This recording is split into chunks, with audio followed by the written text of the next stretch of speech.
पूरी हवेली में रौनक मची हुई थी। यास्मीन की खुशी देखने लायक थी। आखिर उसे उसका प्यार जो मिल रहा था।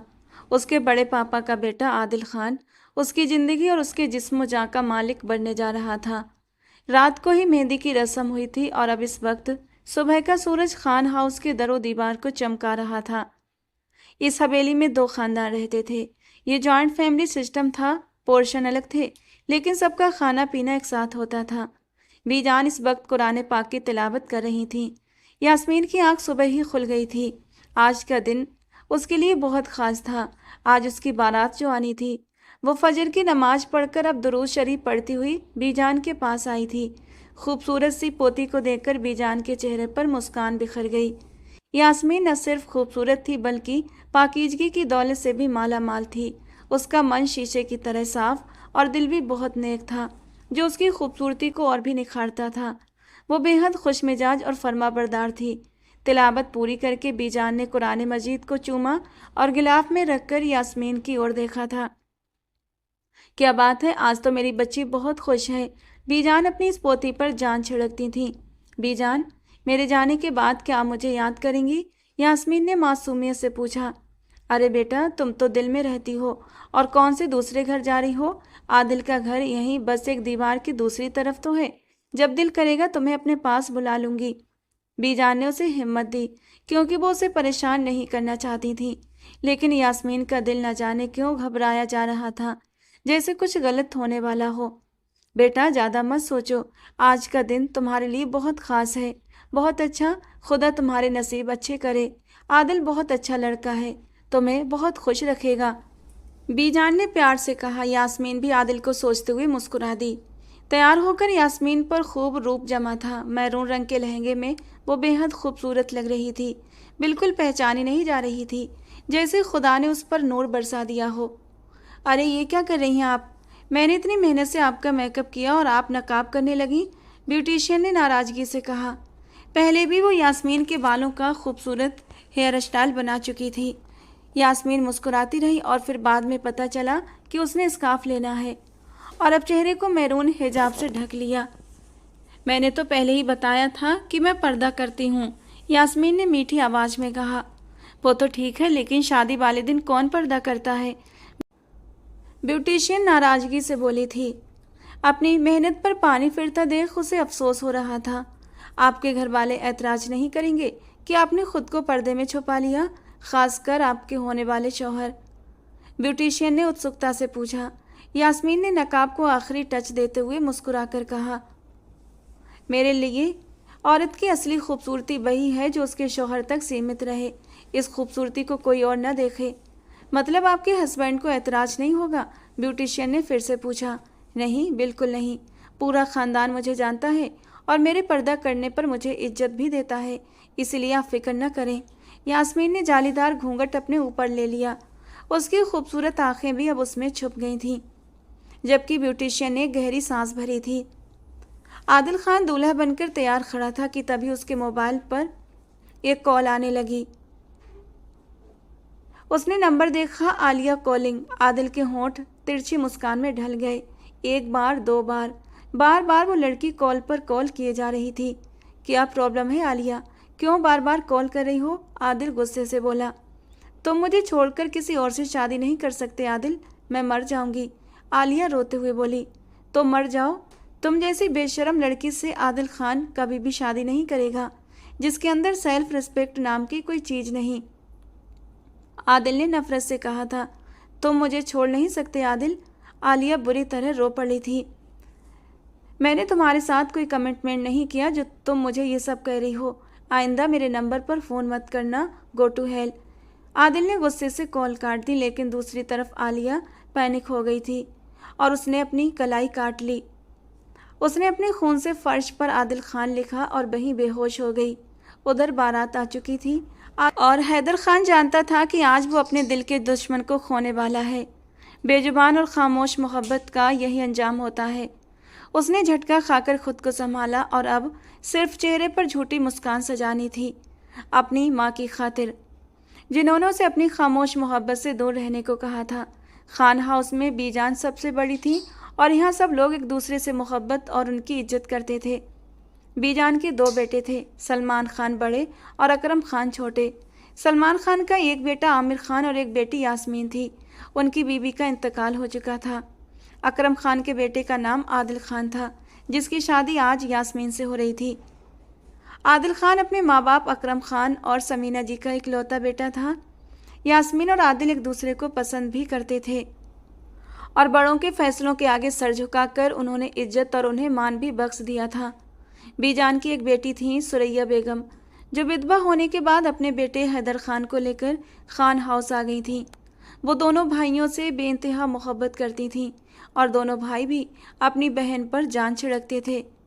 हैदर खान को उन्होंने कभी भी उसके बाप की कमी महसूस न होने दी, लेकिन इसके बावजूद सुरैया बेगम ने हमेशा हैदर के दिमाग में यही डाला कि ये घर उनका नहीं है। यही वजह थी कि जब हैदर ने अपनी माँ से यास्मीन के लिए बात की तो उन्होंने सख्ती से मना कर दिया।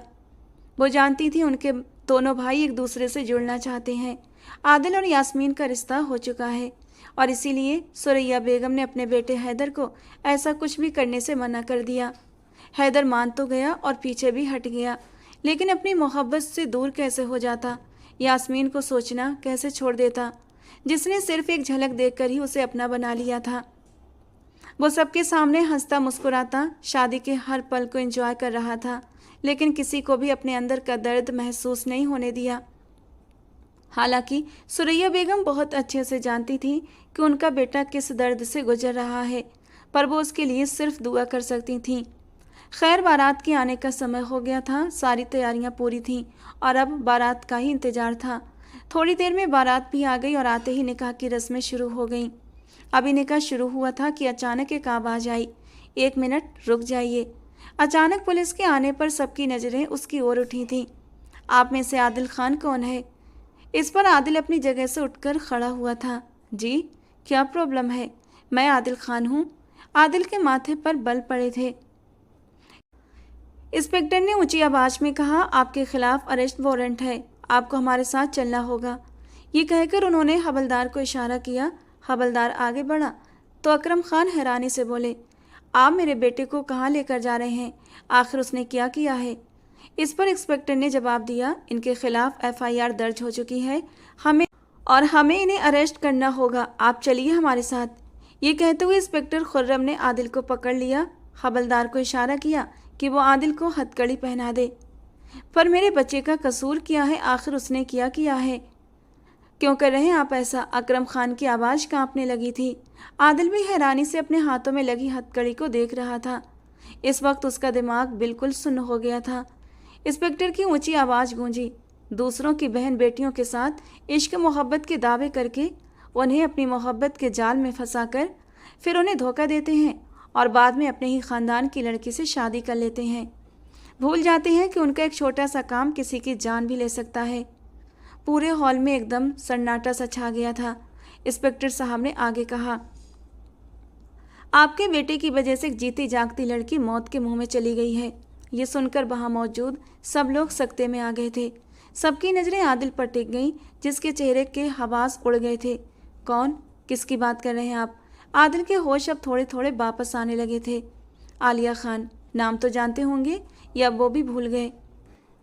इंस्पेक्टर खुर्रम ने तंज कसते हुए कहा। यह सुनकर वहाँ मौजूद सब लोग जैसे पत्थर के हो गए। ये झूठ है, गलत है। आदिल बोलना चाहता था लेकिन उसकी ज़बान ने साथ न दिया।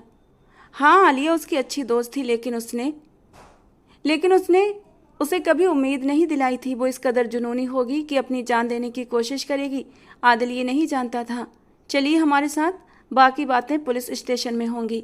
हटो आगे से, इंस्पेक्टर ने कहा और हवलदार ने आदिल को पकड़कर पुलिस वैन में बिठा दिया। आदिल को गिरफ्तार करके ले जाया गया और पीछे सब लोग हैरानी से उसे जाते हुए देखते रह गए। तुम फिक्र मत करो, मैं देखता हूँ, कमिश्नर से बात करता हूँ, दोस्त है वो मेरा, ज़रूर किसी गलतफहमी की बुनियाद पर अरेस्ट किया होगा। सलमान साहब ने अपने भाई अकरम खान को तसल्ली देते हुए कहा था। एकदम से ही अकरम साहब का ब्लड प्रेशर लो हो गया था। हैदर ने आगे बढ़कर उन्हें पानी दिया। मामू जान, फिक्र नहीं करें, सब ठीक हो जाएगा, खुदा बेहतर करेगा, मैं पता करता हूँ। नहीं हैदर, तुम कहीं नहीं जाओगे। अकरम साहब ने हैदर को रोक लिया। यही मेरे पास रहो। न जाने क्यों उनका दिल बहुत घबरा रहा था। सलमान साहब ने भी हैदर को वहीं रुकने का इशारा किया और ख़ुद अपने बेटे आमिर के साथ पुलिस स्टेशन की तरफ निकल गए। शादी हॉल में इस वक्त हंगामा मच गया था। सभी दूल्हे के अरेस्ट होने पर अलग अलग तरह की बातें कर रहे थे। कोई कहता कि ज़रूर कोई साजिश रची गई है, तो कोई कहता कि आदिल ही कसूरवार है, उसका किसी और लड़की के साथ अफेयर है। जितने मुंह उतनी बातें थीं। मर्दाने खाने से ये खबर अंदर औरतों तक भी पहुंच चुकी थी। यास्मीन के कान में जब ये बात पड़ी तो उसका दिल इस बात को मानने को तैयार नहीं हुआ कि आदिल किसी और लड़की में दिलचस्पी ले रहा है। अगर ऐसा होता तो यकीनन वो घर वालों को बता देता और यास्मीन से कभी शादी के लिए राजी न होता। ये सब बेकार की बातें थीं। हकीकत क्या थी कोई नहीं जानता था। काफ़ी वक्त गुजर गया लेकिन कोई खबर नहीं मिली थी। अब तो लोगों ने और भी बातें बनाना शुरू कर दिया था। शादी में आए तमाम मेहमान थोड़ा गुस्से में थे और कुछ तो वहाँ से जा भी चुके थे। अकरम साहब, क्या ख्याल है, मेहमानों को खाना दे दें? सलमान जी के एक कजर ने उनके पास आकर हल्के अंदाज में कहा। अकरम जी ने उन्हें शिकायत भरी नज़रों से देखा। उनका बेटा जेल में था और उन्हें खाने की फ़िक्र पड़ी थी। हैदर उनकी कंडीशन समझ गया। बिलाल अंकल, आप जाइए, मैं देखता हूँ। हैदर ने उन्हें समझाते हुए जवाब दिया और अकरम साहब का हाथ थाम लिया। मामू जान, आप क्यों फ़िक्र करते हैं, सब ठीक हो जाएगा। ये तो खुदा की तरफ से बस एक आजमाइश है। खुदा अपने बहुत ही करीबी लोगों को आजमाता है। उसने चाहा तो सब ठीक हो जाएगा। हैदर की तसल्ली पर वो सर हिलाने लगे। 3 घंटे गुजर चुके थे लेकिन आदिल की जमानत न हो सकी। लड़की की हालत काफ़ी क्रिटिकल थी। खान लोग असरदार थे, उनकी पहुंच बहुत ज़्यादा थी और उनका केस भी बहुत मजबूत था, इसलिए आदिल खान को जमानत न मिल रही थी। उधर सलमान साहब और आमिर लौट आए थे। अकरम साहब ने उनके झुके सर देखकर समझ लिया था कि उनके बेटे को रिहाई नहीं मिली। अब क्या होगा? उधर यास्मीन दुल्हन बनी बैठी थी और सब कुछ हाथों से फिसलता जा रहा था। अब तो आमिर को गुस्सा आने लगा था। सलमान साहब भी गुस्से में थे। मेरी बच्ची का क्या होगा अब? वो तो मासूम सी थी ना, फिर आदिल ने ऐसा क्यों किया? उनका अंदाज गुस्से से भर गया था। भाई साहब, क्या आपको भी यही लगता है कि आदिल का किसी और लड़की के साथ अफेयर था? अकरम साहब उनकी बातें सुन चुके थे और उन्हें ये सुनकर सख्त दुख हुआ था। ये हम नहीं कह रहे चाचा जान, आप पुलिस स्टेशन नहीं गए। आप नहीं जानते वो लोग किस कदर गुस्से में हैं। उनकी बेटी की ज़िंदगी का सवाल है। माना हो सकता है आदिल बेकसूर हो, लेकिन कोई भी लड़की किसी लड़के के लिए इस हद तक तभी जाती है जब लड़का उसे उम्मीद की डोर थमाता है। बिना आग के धुआं तो नहीं उठेगा ना। आमिर की बात पर अकरम साहब के दिल पर बोझ और बढ़ गया। आप मेरे बच्चे पर इस तरह इल्ज़ाम नहीं लगा सकते, वो बेकसूर है। अकरम साहब का अंदाज लड़खड़ाने लगा। हो सकता है चाचा जान कि वो बेकसूर हो, लेकिन सारे सबूत उसके खिलाफ हैं। और आपको लगता है कि जिस इंसान का नाम एक बार किसी लड़की के साथ जुड़ जाए तो घर वाले तो भूल जाते हैं लेकिन दुनिया वाले नहीं भूलते। आमिर गुस्से में था, इसीलिए लगातार बोले जा रहा था। आज पहली बार खान हाउस में दरार पड़ी थी। तो अब तुम क्या चाहते हो? अकरम साहब ने अपना दिल बड़ा करके पूछा। वो जब तक खुद आदिल से बात न कर लेते किसी से कुछ कह नहीं सकते थे। तभी आमिर के नंबर पर पुलिस इंस्पेक्टर की कॉल आई। सब खामोश हो गए और आमिर की ओर देखने लगे, जबकि आमिर बात करके कॉल बंद करता हुआ अकरम साहब को देखने लगा। मेरा ख्याल है पहले आप अपने बेटे से पूछ लें कि वो क्या चाहता है, क्योंकि वहाँ पुलिस स्टेशन में आपके बेटे ने एक्सेप्ट कर लिया है कि वो उस लड़की को जानता भी है और उसके मोबाइल से उनकी चैट भी मिल चुकी है जिसमें आदिल और उस लड़की की बातें साफ हो गई हैं। आदिल की बात पर अकरम साहब अपने कदमों पर खड़े न रह सके। वो बुरी तरह लड़खड़ा गए, जिन्हें हैदर ने आगे बढ़कर थाम लिया। मामू जान, संभालिए खुद को, हौसला रखिए। आदिल मेरा बेटा है, ऐसा नहीं कर सकता। वो मेरा बेटा है, मेरा खून है। मैं जानता हूँ उसे फंसाया जा रहा है। वो ऐसा हरगिज नहीं कर सकता। आपके यकीन करने या ना करने से हकीकत बदल नहीं जाएगी चाचा जान। मान लीजिए कि आपके बेटे ने हम सबको धोखा दिया है। वो बाहर किसी और लड़की के साथ अफेयर चलाते हुए मेरी बहन की ज़िंदगी बर्बाद करने वाला था और इस बात के लिए मैं उसे कभी माफ़ नहीं करूँगा। और अब तो ये भूल ही जाइए कि यास्मीन की शादी कभी आदिल से होगी। अगर आदिल नहीं तो फिर कौन करेगा मेरी बेटी से शादी? सलमान जी को अब यास्मीन की फ़िक्र सताने लगी थी, क्योंकि उनकी बेटी तो दुल्हन बनी बैठी थी, अपने दूल्हे का इंतज़ार कर रही थी। वो ये बात अच्छी तरह जानते थे कि जिस लड़की की बारात ना आए या फिर बारात लौट जाए तो सारी जिंदगी के लिए वो लड़की बिना कसूर के भी गुनहगार ठहराई जाती है। उनकी पाक दामन बेटी की आज इतनी बड़ी आजमाइश पर उनकी आंखें भीग गई थीं। आमिर की निगाह अचानक हैदर पर उठी। हैदर, यास्मीन का निकाह हैदर से होगा, अभी और इसी वक्त होगा। आमिर के अचानक लिए गए फैसले ने सबको हैरान और परेशान कर दिया, जबकि हैदर तो गुमसुम आमिर को देखने लगा। आमिर भाई आप? हैदर को समझ नहीं आ रहा था कि वो क्या जवाब दे। हैदर सिर्फ हाँ या ना में जवाब दो। मेरी बहन को तुम अच्छे से जानते हो, क्या उससे शादी करोगे? आमिर के सवाल पर हैदर बुरी तरह उलझन का शिकार हो चुका था। उसने पलटकर अपने छोटे मामू अकरम साहब को देखा, जिन्होंने कुछ सोचते हुए सर हिलाकर उसे इजाज़त दे दी। लेकिन हैदर के लिए सिर्फ उनकी इजाज़त काफ़ी नहीं थी। वो अपनी माँ से मिलकर ये बात क्लियर करना चाहता था। सलमान साहब ने हैदर की बेचैनी को नोट करते हुए उसके कंधे पर हाथ रखा और उसे दूसरी तरफ ले आए, जहाँ घर की औरतें भी मौजूद थीं। सलमान साहब ने अपनी बहन के सामने सारी बात रखी तो उनकी आंखों में आंसू आ गए। भाईजान, जैसे मेरे लिए हैदर वैसे ही आदिल और आमिर हैं। हैदर मुझसे ज़्यादा आपका बेटा है। आप इसके लिए जो फैसला लेंगे वो इसके लिए अच्छा ही होगा। सुरैया बेगम की बात पर सलमान साहब का सर फक्र से ऊंचा हो गया। उनके चेहरे पर एक उदासी मुस्कान आई थी। जब ये बात बीजान तक पहुंची तो उनकी तबीयत अचानक थोड़ी सी ख़राब हो गई और फिर उन्हें सलमान साहब ने पहले निकाह कराने का फैसला किया। उसके बाद ही वो बीजान के पास जाकर उन्हें सारी बात बताने वाले थे।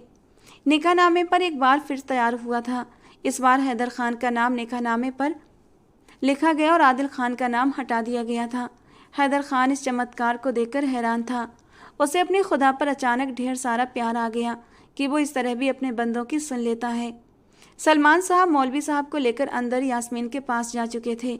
अब हैदर को एक ही डर था कि कहीं यास्मीन इनकार न कर दे। काफ़ी देर गुजर गई। मौलवी साहब बाहर आए और उनके चेहरे पर कोई ऐसा असर नज़र न आया जिससे ये पता चल सके कि लड़की ने इनकार किया है। हैदर खान ने तो दिलो जान से यास्मीन को कबूल कर लिया था। निकाह होते ही मुबारकबाद का शोर उठा। मुबारक हो बहुत बहुत। मौलवी साहब की आवाज़ ने खामोशी को तोड़ा था। आमिर ने भी आगे बढ़कर हैदर खान को गले से लगाया और सलमान साहब ने भी हैदर को अपने सीने से लगा लिया।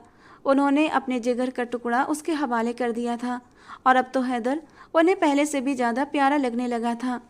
अकरम साहब भी आगे बढ़कर आंसुओं भरी आंखों से हैदर को मुबारकबाद देते हुए हसरत भरी निगाहों से देखकर बोले, मुझे माफ़ कर दीजिएगा मामू जान, शायद मेरे इस काम से आपको तकलीफ़ पहुंची हो। हैदर ने अपने मामू को गले लगाते हुए कहा था तो उन्होंने उसका कंधा थामा। कहने को उनके पास अब कुछ भी नहीं बचा था। अब उन्हें आदिल के पास जाना था। एक भाई का फ़र्ज उन्होंने पूरा कर दिया था, अब बाप का फ़र्ज निभाना था। आमिर, क्या ये सब ठीक किया आपने? कमरे में दाखिल हुआ तो रेशमा ने परेशानी से पूछा। आमिर के माथे पर बल पड़ गए थे। वो घड़ी उतार कर एक तरफ रखते हुए मुड़ा। आदिल की जगह हैदर, यास्मीन से तो पूछ लेते एक बार कि वो क्या चाहती है। मेरी बहन को मैं अच्छे से जानता हूँ। वो उनमें से नहीं जो अपने माँ बाप के फैसलों के खिलाफ जाए। वो एक फर्मा बरदार बेटी है। आमिर की बात पर रेशमा के होंठ तने थे। वो अपने माँ बाप के सामने आमिर से शादी के लिए डटकर खड़ी हो गई थी। गोद में सोए 1 साल के समीर को बिस्तर पर लिटाते हुए उसकी आंखों में पानी भर आया। सही कहा आपने, वो एक फर्मा बरदार बेटी है और कुछ मेरी तरह भी होती हैं जो मनमानी करती हैं। कहते हुए उसने समीर के माथे पर होंठ रखे। आमिर का सिर पहले ही दर्द कर रहा था और रेशमा की बातें उसे और भी परेशान कर रही थीं। प्लीज़ यार, हर बात का उल्टा मतलब मत निकाला करो। इस वक्त मेरा सर दर्द से फट रहा है, आमिर ने कहा तो रेशमा उसकी तरफ आई। वो सुबह से सारे मामलों को सुलझाने की कोशिश में पूरी तरह डिस्टर्ब हो चुका था और उसकी चिंता रेशमा को बुरी तरह होने लगी थी। उसने आमिर के सर पर हाथ रखकर उसका माथा छुआ। आपको तो बुखार हो रहा है। रेशमा ने अपना दर्द भुलाकर उसके पास बैठकर उसका सिर दबाना शुरू कर दिया। रेशमा के नरम हाथों का स्पर्श उसके भड़कते दिमाग को सुकून देने लगा। मैं आपके लिए चाय और टैबलेट लाती हूँ, वो फिक्रमंद होकर बोली। नहीं, बस सर दबा दो। आमिर उठने लगा कि रेशमा ने उसके हाथ थाम लिए और वापस उसके सर पर हाथ रख दिए। रेशमा बहुत नरमी से उसके सिर को दबाती और कुछ पढ़कर उसके ऊपर फूंकती रही। कुछ ही देर में आमिर की सांसें भारी होती महसूस हुई तो रेशमा ने नरमी से उसके ऊपर कंबल डाल दिया। उसके खूबसूरत से चेहरे पर अभी भी खिंचाव था। ऐसा महसूस हो रहा था जैसे वो अभी भी गुस्से में हो। रेशमा ने उसके माथे पर होंठ रखे और वो नींद में ही उसके करीब झुका, जबकि रेशमा भी सहज होकर उसकी आगोश में सो गई। आदिल कई बार कह चुका था, इंस्पेक्टर साहब, मैं कितनी बार कहूँ कि मेरा आलिया के साथ सिर्फ दोस्ती का रिश्ता था, और अगर उसने वो दोस्ती का रिश्ता किसी और रंग में लिया तो मैं क्या कर सकता हूँ? इसमें मेरा क्या कसूर है? आलिया की बातें सुनकर अकरम साहब भी सोच में पड़ गए। वो इंस्पेक्टर साहब के ऑफिस में थे जहाँ आदिल की आवाज़ ऊंची हुई थी। आपका कसूर है मिस्टर आदिल, इंस्पेक्टर ने कहा, और उसकी आखिरी वॉइस चैट का हवाला देते हुए बताया कि उसमें क्लियर शब्द हैं, तुम मर जाओ। अगर तुमने ये शब्द न कहे होते तो शायद वो लड़की इतना बड़ा कदम न उठाती। इंस्पेक्टर खुर्रम ने चेतावनी दी। मिस्टर अकरम साहब, आप जानते हैं वो किसकी बेटी है? मशहूर सियासतदान अशफाक खान की बेटी है वो, और अशफाक खान को कौन नहीं जानता। इसलिए बेहतर होगा इस मामले को मिलकर हल किया जाए। ये मेरा आपको एक अच्छा मशवरा है, वरना उनसे पीछा छुड़ाना आसान नहीं होगा। इंस्पेक्टर खुर्रम ने अकरम साहब को समझाने की कोशिश की थी। अब आप बताइए इंस्पेक्टर साहब, इसका क्या हाल है? वो लड़की, क्या नाम है उसका? अकरम साहब कुछ बोलते बोलते रुक गए, क्योंकि वे तो लड़की का नाम भी नहीं जानते थे। आलिया खान। आलिया खान नाम है उसका, इंस्पेक्टर ने फौरन बताया। क्या वो अस्पताल में है अभी? अगर उसके घर वाले इजाज़त दें तो मैं उससे मिलना चाहूँगा, और वो लड़की जो कहेगी वही होगा, अकरम साहब ने कहा।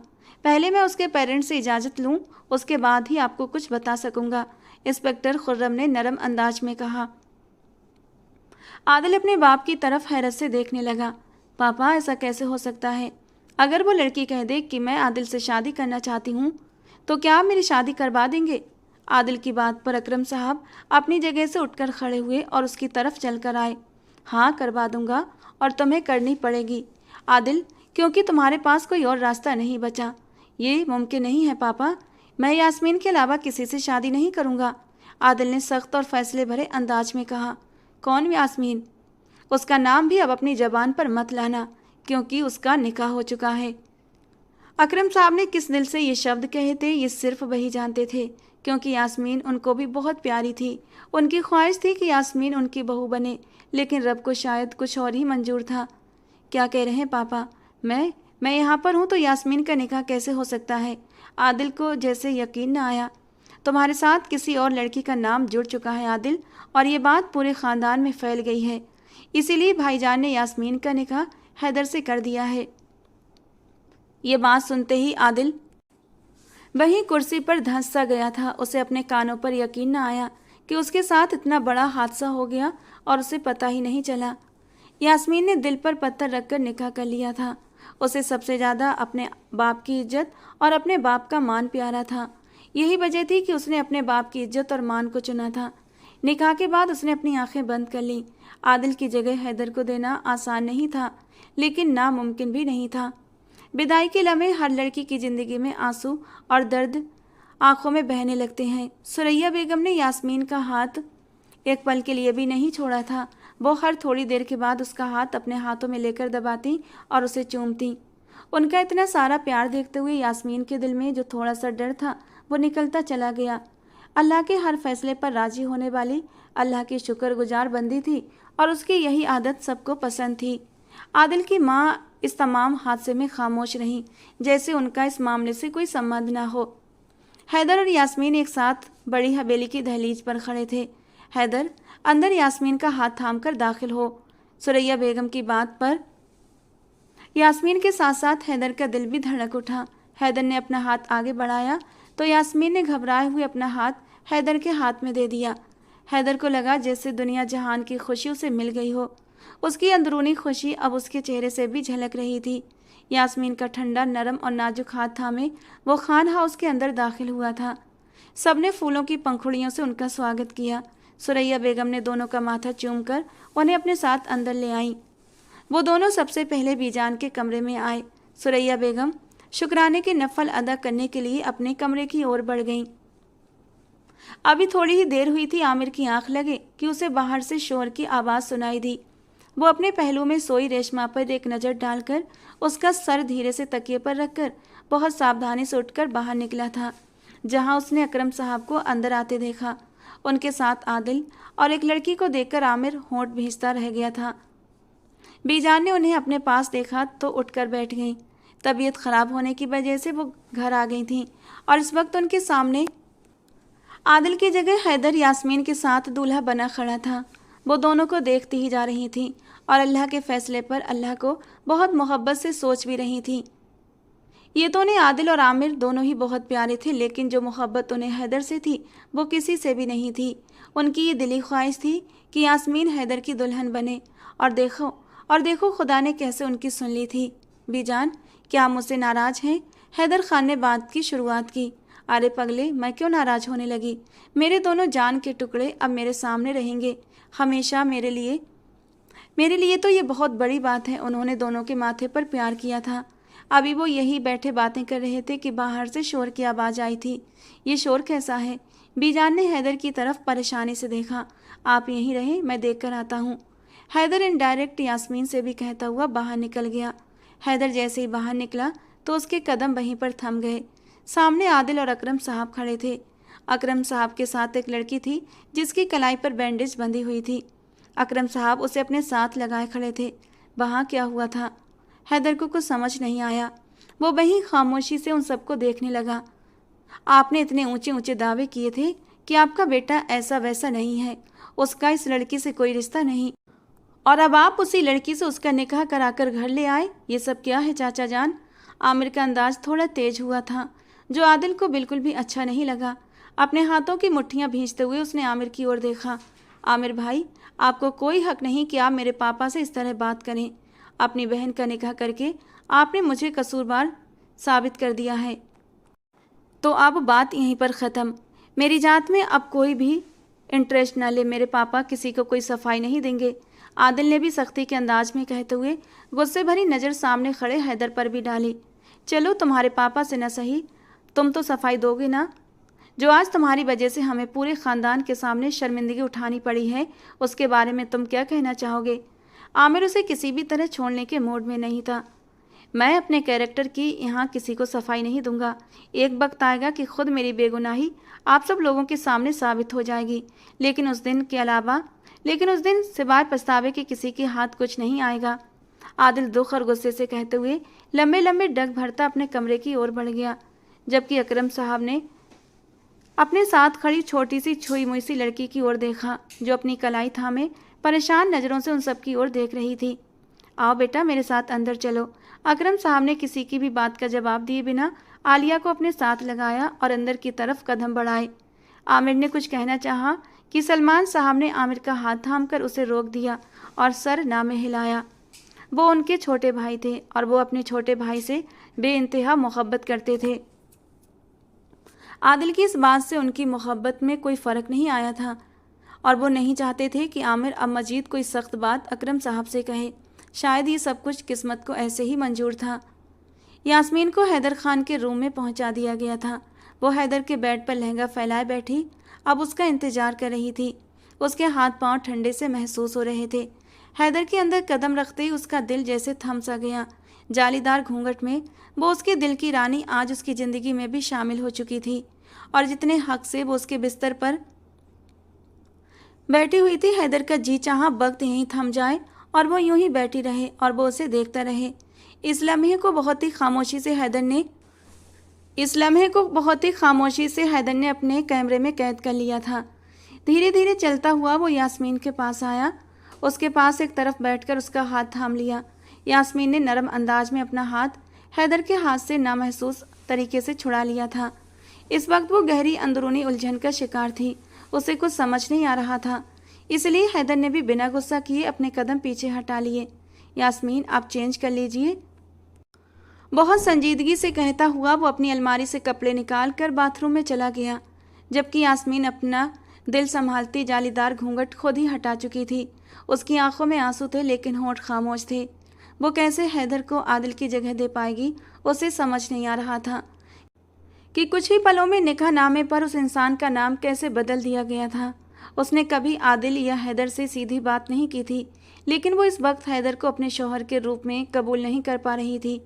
हैदर चेंज करके बाहर लौटा तो उसने अपने सामने उस मासूम हुस्न को देखा और अपने कदम वहीं रोक लिए। हैदर ने उसे कभी पूरी नज़र भरकर नहीं देखा था, क्योंकि वो हमेशा पर्दे में रहती थी, लेकिन आज वो खुलकर उसके सामने थी। उसे ये तो पता था कि वो बहुत खूबसूरत है, पर उसने कभी नहीं सोचा था कि वो इतनी खूबसूरत होगी। खूबसूरती का मुजस्समा कि हाथ लगाकर ही जैसे मैली हो जाए। वो हसीन परी थी जिसे अल्लाह ने हैदर के नसीब में लिख दिया था। हैदर ने अपने जज्बातों पर काबू पाते हुए नमाज अदा की और शुक्राने के 2 नफल पढ़े। यास्मीन तो बस एक तक उसे देखती जा रही थी। ऐ खुदा, तूने मेरी मोहब्बत को मेरे नसीब में लिख दिया है, उसके दिल में भी अब मेरी मोहब्बत डाल दे, आमीन। वो दुआ करता रहा। नमाज के बाद वो यास्मीन के पास आया। मामा ने आपके कपड़े रख दिए हैं, आप चेंजिंग रूम में जाकर चेंज कर लीजिए, रात काफ़ी हो गई है। इस बार बिना ज़्यादा बात की उसने बहुत धीमी आवाज़ में कहा। यास्मीन ने गहरी सांस ली। हैदर। यास्मीन के होठों से पहली बार अपना नाम सुनकर हैदर को कोई ख्वाब सा लगा। मैं जानती हूँ आप मुझसे गुस्सा होंगे, मैंने अपना हाथ आपके हाथ से छुड़ा लिया था ना। पर आपको क्यों लगा कि मैं आपसे गुस्सा हूँ? हैदर ने उसकी बात काटते हुए कहा। ऐसा कुछ मत सोचो और बेफिक्र होकर यहीं रहो। मेरे लिए आप बहुत इज्जत के काबिल हैं, इसलिए कोई भी नेगेटिव बात अपने दिमाग पर मत लाना और आराम से रहो, उसने नरमी से कहा। तो यास्मीन ने नरम निगाहों से उसे देखा। आदिल, मैंने जो कहा वो समझ आ रहा है या नहीं? अकरम साहब ने लगातार उसे समझाने की कोशिश करते हुए शायद 10वीं बार पूछा था, जबकि आदिल का गुस्सा किसी भी सूरत में ठंडा नहीं हो रहा था। पापा, आपके कहने पर मैंने उससे निकाह तो कर लिया है, लेकिन अब उसके नाज नखरे मैं हरगिज भी नहीं उठाऊंगा। आपकी चहेती है, वो मेरी नहीं। मुझे उससे सिर्फ नफरत है। इस खानदान में उसने मेरे किरदार पर दाग लगाया, मैं उसे कभी माफ़ नहीं करूंगा। आदिल की आवाज़ कड़क हुई थी। जो हुआ वो अच्छा नहीं हुआ, पर शायद अल्लाह की इसी में मर्जी शामिल है, इस बात को समझो। अगर तुमने उस बच्ची को कुछ भी कहा तो मुझसे बुरा कोई नहीं होगा। आप अपने कमरे में जाओ, अकरम साहब सख्त अंदाज में बोले और अपना मूड बदल कर चले गए। आदिल उठकर वहाँ से निकल गया और अपने कमरे में आया। वहाँ सोफे के कोने पर आलिया बैठी अपने सामने सजी हुई सेज को देख रही थी। आलिया उसे देखते ही घबरा कर उठी। आदिल दरवाज़ा बंद करके उसके पास आया। बहुत मोहब्बत है तुम्हें मुझसे? शायद मोहब्बत नहीं, इश्क, जो अपनी जान तक देने से गुरेज नहीं किया। आदिल ने दांत पर दांत दबाकर उसकी कलाई की तरफ इशारा किया। आदिल प्लीज़ मुझ पर कोई जुल्म मत करो, मैं सहन नहीं कर पाऊंगी। मैं तुमसे बहुत मोहब्बत करती हूँ, मर जाऊंगी तुम्हारे बिना। अचानक आलिया के बोलने पर आदिल ने माथे पर बल डालकर उसे देखा और अगले ही पल आलिया के चेहरे पर एक मुस्कान तैर गई और वो आदिल की तरफ मुस्कुराकर देखने लगी। क्या हुआ, हैरान हो मेरी बातें सुनकर? तुम्हें क्या लगा कि मैं तुम्हें छोड़कर किसी और से तुम शादी कर लोगे? आलिया खामोशी से सब कुछ देखती रहेगी। ऐसा बिल्कुल नहीं होगा आदिल खान।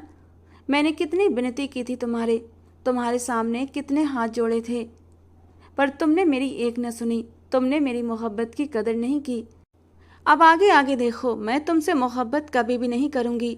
हाँ, अपनी जिद पूरी करने के लिए मैंने तुमसे निकाह कर लिया, लेकिन मैं तुम्हें अपने शौहर के रूप में कभी स्वीकार नहीं करूँगी। इतना कहकर आलिया आगे बढ़ने लगी तो आदिल ने उसे बाजू से पकड़कर खींच लिया और वो सीधे उसके सीने से लग गई। ठीक है, तो तुम्हें लगता है कि मैं तुम्हें छोड़ दूंगा? अपना हक तो मैं आज भी वसूल करके रहूँगा, आदिल ने गुस्से से कहा और उसे बेड पर धकेलते हुए अपनी शेरवानी उतारकर सोफे पर दूर उछाल दी। दूर रहो मुझसे, पागल हो गए हो? खबरदार मेरे पास भी आए तुम, मैं तुम्हारी जान ले लूँगी, आलिया गुस्से से चिल्लाई। उसकी चाल तो कामयाब हो गई थी, पर वो अभी आदिल को अपना आप सौंपना नहीं चाह रही थी। जिस तरह उसने उसकी मोहब्बत को ठुकराया था, वो भी अब उससे नचाने का इरादा रखती थी। आदिल ने उसकी दोनों कलाइयाँ पकड़ लीं और उसे बिस्तर पर पिन कर दिया। आउच! आलिया की कलाई पर दर्द की एक तेज लहर उठी थी जहाँ बैंडेज था, और उसके एकदम से दर्द से सिसकने पर आदिल ने तुरंत उसकी कलाई छोड़ी थी। उसके चेहरे पर दर्द का असर देखते हुए वो हैरान हुआ था। उसे लगा ये सब झूठ होगा तो उसकी कलाई का जख्म भी झूठा होगा। आदिल ने यकीनन उसके चेहरे की तरफ देखा। क्या आलिया सच में उसके लिए अपनी जान देने की कोशिश कर चुकी थी? इस बात का यकीन करने के लिए वो धीरे धीरे पीछे हटा और उसकी बैंडेज खोलने लगा। क्या कर रहे हो? छोड़ो मुझे, मैंने कहा आदि, छोड़ो मुझे। लेकिन तब तक आदिल उसकी बैंडेज खोल चुका था। उसकी कलाई पर गहरा कट देखकर वो हैरान रह गया। वो एकदम से पीछे हटा और वहीं बैठ गया। ये क्या किया तुमने? तुमने सच में खुद को तकलीफ पहुंचाई? पागल हो गई हो क्या? कौन करता है ये सब? आदिल की बात पर आलिया ने अपनी कलाई वापस खींची। तुम्हें क्या लगा कि मैं झूठ बोल रही थी? आलिया की आंखों में शिकवा उभर आया।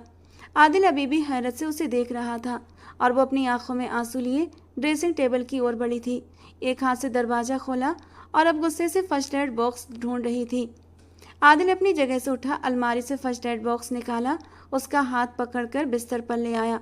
छोड़िए मुझे, मैं खुद कर लूँगी, वो रूठे रूठे से अंदाज में बोली। चुप करके बैठो। जो तुमने किया है ना, उसके बाद अब और कुछ करने की ज़रूरत नहीं है तुम्हें। वो गुस्से से डांटता हुआ उसकी कलाई पर बहुत आराम से बैंडेज करने लगा। तुम इतनी मैच्योर हरकत कैसे कर सकती हो आलिया? अब की बार वो पहले से भी ज़्यादा दोस्ताना अंदाज में बात कर रहा था। तुमने हमेशा मेरी मोहब्बत का मजाक उड़ाया आदि। तुम शायद कभी जान न पाओ कि मैं तुमसे कितनी मोहब्बत करती हूँ। वो एकदम से दुखी हो गई थी। आदिल ने बैंडेज करते हुए एक नज़र उसके चेहरे को देखा, जो इंतहा की जिद्दी थी। और आज तो उसने जो कुछ किया था, आदिल उसके लिए उसे कभी माफ़ नहीं कर सकता था। उस नादान लड़की को खामोशी से छोड़कर वो फर्स्ट एड बॉक्स उठाता दराज में रखने लगा। क्या वो बहुत खूबसूरत है? आदि अचानक ही अपने पीछे से आलिया की आवाज़ सुनता हैरान हुआ था। खूबसूरत? उसने तो हमेशा उसे नकाब के पीछे ही देखा था, लेकिन वो जानता था कि यास्मीन खुद भी प्यारी है और उसका दिल भी। रात बहुत हो गई है, सो जाओ आलिया, वो इस बार थोड़ा सा नरम अंदाज में बोला, जबकि आलिया ने उसे शिकवा भरी नज़रों से देखा था। वो अब बिस्तर की ओर बढ़ा था और चुपचाप तकिए पर सर रखकर लेट गया। शायद अब उस लड़की को सोचने लगा। ये सोचकर ही आलिया को जलन हुई थी। अब वो उसका शौहर था, अब निकाह हुआ है, फिर कैसे वो उसे सोच सकता था। आलिया ने उठते हुए बिस्तर का रुख किया। आदिल के साथ तकिए पर लेटते हुए उसने आदिल की तरफ करवट ली और उसे गौर से देखने लगी। जो उसके पास तो था, लेकिन उसका दिल उसके पास नहीं था। शायद आदिल का दिल उस लड़की के ख्यालों में अटका हुआ है। ये सोचकर आलिया की आंखों में मिर्ची सी भरने लगी। आप वहाँ कहाँ लेटने लगे हैदर? हैदर को कौच पर जगह बनाते देख यास्मीन ने फ़ौरन उसे पुकारा। मैं ठीक हूँ यहाँ पर, आप सो जाइए प्लीज़, और लाइट ऑफ कर दीजिएगा। वो बहुत ही आराम से कौच पर तकिया रखकर लेट चुका था, जबकि यास्मीन को अच्छा नहीं लग रहा था। वो उसका कमरा था और ज़बरदस्ती उसे उसके निकाह में देकर उस पर थोप दिया गया था। न जाने क्या सोच रहे होंगे मेरे बारे में। यास्मीन ने लाइट ऑफ करके बिस्तर पर लेटते हुए उसकी तरफ करवट ली, जो आंखें बंद किए माथे पर बाजू रखे हुए था। आप चाहें तो बिस्तर पर लेट सकते हैं, मुझे कोई प्रॉब्लम नहीं। कुछ देर बाद वो अपने नरम दिल के हाथों मजबूर होकर उसे पुकार बैठी, लेकिन हैदर की तरफ से बिल्कुल खामोशी थी, जिसे यास्मीन ने दिल से महसूस किया। कहीं ये तो नहीं समझ रहे कि मैं आदिल से? ये सोचते ही यास्मीन बेचैन होकर उठ बैठी। उसके दिल में अजीब सी बेचैनी होने लगी थी। उसके किरदार पर शक किया जाए, ये उसे कहाँ मंजूर था। हैदर, आप जाग रहे हैं? मुझे बात करनी है आपसे, वो खुद से उलझते हुए बोली। हैदर, जो लगातार आंखें बंद की सोने की कोशिश कर रहा था, उसकी बेचैन आवाज़ पर आंखें खोलकर उठ बैठा। क्या हुआ? तबीयत ठीक है आपकी? उसके अंदाज में परेशानी थी। प्लीज़ यहाँ आ जाइए, वो उसे अपने पास बुलाने लगी, जबकि हैदर फ़ौरन उठकर उसके पास आकर बैठ गया। क्या हुआ? हैदर के अंदाज में बेचैनी थी। आप मुझ पर शक कर रहे हैं? वो एकदम रोते हुए पूछने लगी। हल्की रोशनी में हैदर उसके चेहरे पर उलझन और फिक्रमंदी देख चुका था। ऐसा क्यों लगा आपको? यास्मीन कि मैं आप पर शक करूँगा? आप बेकार में बहुत ज़्यादा सोच रही हैं। मेरी तरफ से बेफिक्र रहें। मैं मर सकता हूँ, लेकिन आप पर शक नहीं कर सकता। हैदर, मैं कसम खाती हूँ, मुझे आज तक किसी नामहरम मर्द ने नहीं देखा। आज शादी के बाद आपने ही। वो रोते हुए अपनी पाक दामनी का सबूत दे रही थी। लेकिन क्यों? हैदर को लगा उसका दिल जैसे किसी ने खंजर से चीर दिया हो। मेरे दिल में कभी किसी नामहरम के लिए कोई जगह नहीं थी हैदर। यही वजह है कि निकाह होते ही आपको अपना सब कुछ मान लिया। प्लीज़, आप कभी मेरे ऊपर शक। यास्मीन, हैदर ने उसे टोका। इस कदर बदगुमानी, और वो भी मुझसे। एक ही घर में रहते हैं हम, और आप मुझे जानती नहीं। क्या मैं इतना अनजान हूँ आपसे? क्या मुझे अपनी पाकदामनी का यूँ सफाई पेश करेंगी आप? आप मुझे तकलीफ़ दे रही हैं ऐसा बोलकर। वो उसे समझाते हुए बोला, अगर आपको यकीन है मुझ पर, तो आप यहाँ बिस्तर पर क्यों नहीं आए? वो बच्चों की तरह रोते हुए पूछने लगी और उसे हैरत में डाल गई। अच्छा, क्या यहाँ लेटना मेरे यकीन करने का सबूत होगा? वो इस बार हक से उसके चेहरे के नए नक्श को गहरी नज़रों से निहारते गंभीर आवाज़ में बोला तो यास्मीन ने फौरन सिर हिलाया। हैदर ने दूसरी बात किए बिना अपना तकिया उठाया और बिस्तर पर रखा और एक तरफ को लेट गया। यास्मीन आप भी सो जाइए प्लीज़, और कुछ भी गलत मत सोचना। वो अभी भी उसे धीमे अंदाज में बोल रहा था। यास्मीन उसके साथ लेटी उसकी तरफ एक निगाह करती धड़कते दिल से उसे देखने लगी। दिल की अजब सी हालत होने लगी थी। वो उसका शौहर था, उस पर हर तरह से हक रखता था, फिर भी अपना हक जता नहीं रहा था। क्या अपने रब की बारगाह में गुनहगार नहीं हो रही थी? एक बार फिर यास्मीन को बेचैनी होने लगी। उसने हैदर का हाथ थामा तो हैदर के पूरे जिस्म में करंट सा दौड़ गया। वो इसीलिए तो बिस्तर पर आना नहीं चाहता था। उसके लिए ये लड़की एक बड़ा इम्तिहान बन चुकी थी। मुझे पानी पीना है हैदर। वो बार बार उसे उसके नाम से पुकारती उसके लिए मुश्किल खड़ी कर रही थी। उसके होठों से अपना नाम सुनना हैदर को किसी और ही दुनिया की सैर करा रहा था। खामोशी से पास बड़े जग से गिलास में पानी डाला और उसकी ओर बढ़ा दिया। पानी पीते पीते उसका गला थोड़ा सा तर हुआ था तो वो कुछ बोलने के काबिल हुई। हैदर, आप मुझसे अपना हक ले सकते हैं। आखिरकार आंखें बंद करते अटक अटक कर उसने कह ही दिया। रात का न जाने कौन सा पहर था कि अचानक आदिल की आंख खुली। उसे महसूस हुआ कि वो बिस्तर पर अकेला नहीं था। उसने झट से अपनी आंखें खोल दी तो आलिया उसके सीने पर सर रखे छोटे छोटे सांस भरती गहरी नींद में थी। वो ऐसे चिपकी हुई थी जैसे आदिल कहीं भाग न जाए। आदिल जरा सा पीछे हुआ तो वो भी कसमसाई और उसके साथ और भी चिपक गई। आदिल के गले में कांटे से चुभने लगे। दिल एक बार के लिए जोर से धड़क उठा। एक पल के लिए वो उसे अच्छी लगने लगी। हमेशा एक दोस्त की नज़र से देखा था उसे और चाहा था, लेकिन कभी जीवन साथी के हवाले से उसे नहीं सोचा था। पर खुदा ने उसे उसके लिए चुन लिया था। वो बस सोच रहा था। नींद तो जैसे आंखों से कोसों दूर हो गई थी। नहीं, अल्लाह ने नहीं, अल्लाह ने तो यास्मीन को चुना था मेरे लिए, लेकिन सब बर्बाद कर दिया इस लड़की ने। अचानक से आदिल को गुस्सा आया और उसने उसका हाथ दूर झटका, लेकिन नींद में भी आलिया ने वापस आदिल को जोर से हक किया तो एक पल को आदिल का दिल जोर से फिर धड़क उठा। वो अब और उसके साथ चिपकी सही मायनों में उसकी आजमाइश ले रही थी। आप क्या कह रही हैं यास्मीन, होश में तो हैं आप? हैदर को अब की बार उसकी बात पर गुस्सा आया था तो वो सहम कर उसे देखने लगी। आपको क्या लगता है कि मैं नफ्स का गुलाम हूँ? हैदर को उसकी बात शायद कुछ ज़्यादा ही बुरी लगी थी। नहीं हैदर, ये आपका हक है। मैं गुनहगार नहीं बनना चाहती। चुप रहें यास्मीन, आप ऐसी बातें करके मुझे तकलीफ़ दे रही हैं। हैदर अपनी जगह से उठकर खड़ा हुआ। हैदर प्लीज़ मुझे गलत मत समझिए, मैं तो बस क्या बस आपको वक्त दे रहा हूँ, खुद को संभाल लें। अचानक जो ये सब कुछ हुआ है ना, इसे कबूल करना एक लड़की के लिए मुश्किल होता है। मैं आपके एहसासों की कदर कर रहा हूँ और आप मुझसे कह रही हैं कि मैं अपना हक ले लूँ। आपकी ये सोच है मेरे लिए, तो मुझे आपकी सोच पर सिर्फ अफसोस है। अफसोस है आप पर यास्मीन, वो दुख से कहता वापस काउच की ओर बढ़ा था। यास्मीन के रोने पर उसके कदम रुक गए। अब आप ऐसे रोएंगी तो मुझे और ज़्यादा तकलीफ़ होगी, हैदर ने बेबसी से कहा।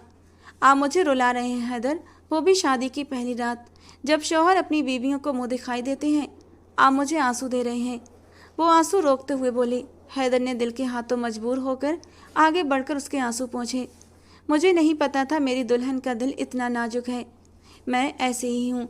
यास्मीन ने सूसू करती पलकें उठाकर हैदर को देखा। क्या मैं आपको अच्छी नहीं लगी? इस कदर मासूमियत से पूछ रही थी कि हैदर को अपने दिल की धड़कन बागी होती महसूस हुई। मेरी आंखों में आपको अपने लिए क्या दिखाई दिया यास्मीन?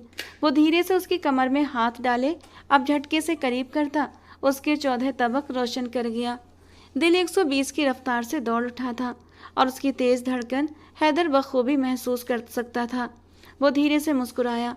वो तो उसे थोड़ा सा टाइम देने के चक्कर में था, लेकिन वो टाइम लेना ही नहीं चाहती थी। उसका यूँ करीब आना, बातें करना, हक जताना, ये सब कुछ हैदर को अपने ख्यालों में ज़्यादा देर तक बंद न रख सका।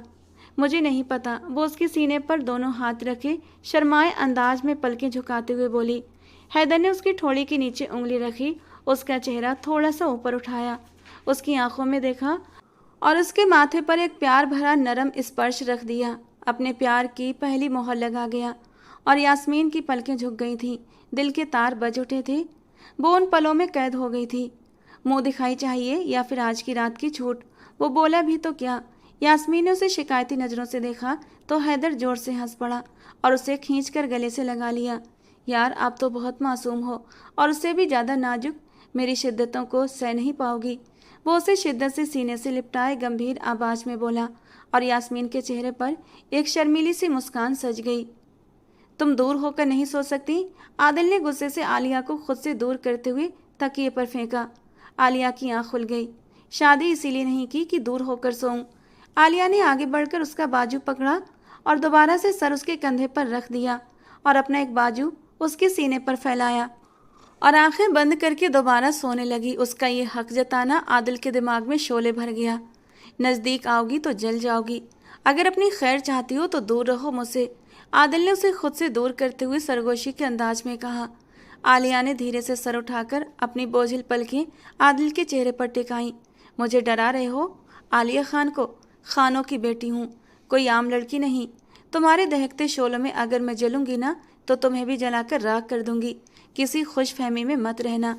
आलिया खान नाम है मेरा। आलिया नींद से बंद होती आंखों के बावजूद धमकियां देने से बाज नहीं आई। अच्छा, तुम खान हो तो मैं भी तो खान हूं ना, और ऐसी बातें करके मुझे उकसा नहीं सकती। तुमने जो किया है मैं उसे कभी माफ़ नहीं करूँगा। तुम्हारी वजह से पूरे ख़ानदान में मेरी बेइज्जती हुई है। तुम्हारी वजह से मैं जेल गया हूँ और तुम्हें जरा सी भी शर्मिंदगी नहीं। मैं उस वक्त को कोसता हूँ जब मैंने तुमसे दोस्ती की और आज वो दोस्ती मेरे गले का फंदा बन गई है। आदिल के ख्याल सुनते आलिया की आंखों में आंसू भरने लगे, लेकिन वो एक मजबूत लड़की थी। एक बार जो ठान लेती थी फिर उससे पीछे नहीं हटती थी। हाँ, अब गले का फंदा समझो या गले में पड़ा ढोल, सारी जिंदगी बजाना पड़ेगा।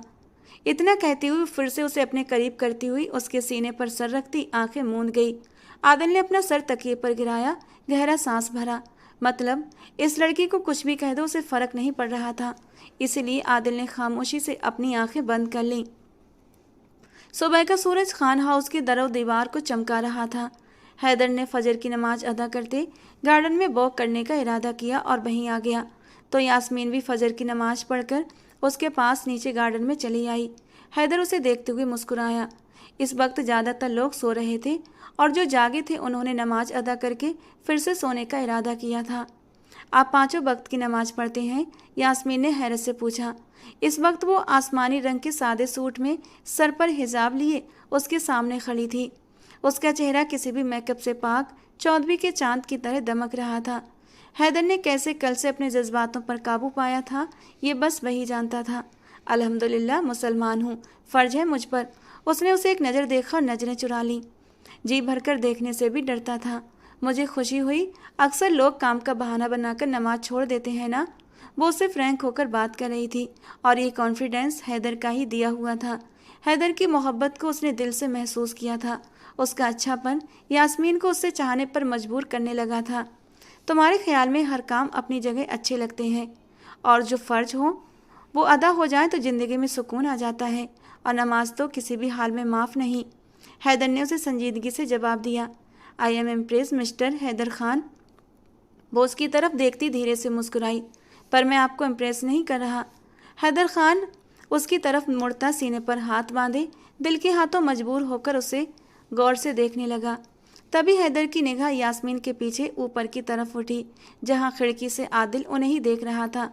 हैदर के चेहरे पर एकदम संजीदगी छा गई। यास्मीन, अंदर चलते हैं। हैदर ने उसका हाथ थामते हुए अंदर की तरफ कदम बढ़ाए तो उसका हाथ थामना यास्मीन के दिल में खुशी की लहर दौड़ा गया था, जबकि आदिल ने खिड़की से हटते हुए गहरी सांस भरी। वो मेरी थी, उसका हाथ मैंने थामना था, हैदर ने नहीं। फिर क्यों वो आ गया बीच में? हैदर ने जोर से खिड़की के पट को मुक्का मारा तो शीशा टूटकर चकनाचूर हुआ था। आलिया जो अभी नहाकर बाहर निकली थी, आदिल को इस कदर गुस्से में देखकर उसकी तरफ बढ़ी। आदिल, ये क्या किया तुमने? वो एकदम परेशान हुई, लेकिन आदिल ने आलिया को कोई जवाब न दिया। खुदा के लिए आदिल, यहाँ आओ, तुम्हारा खून कितना बह रहा है, आलिया ने परेशान होकर कहा। वो कुछ सुनता तो उसे जवाब देता।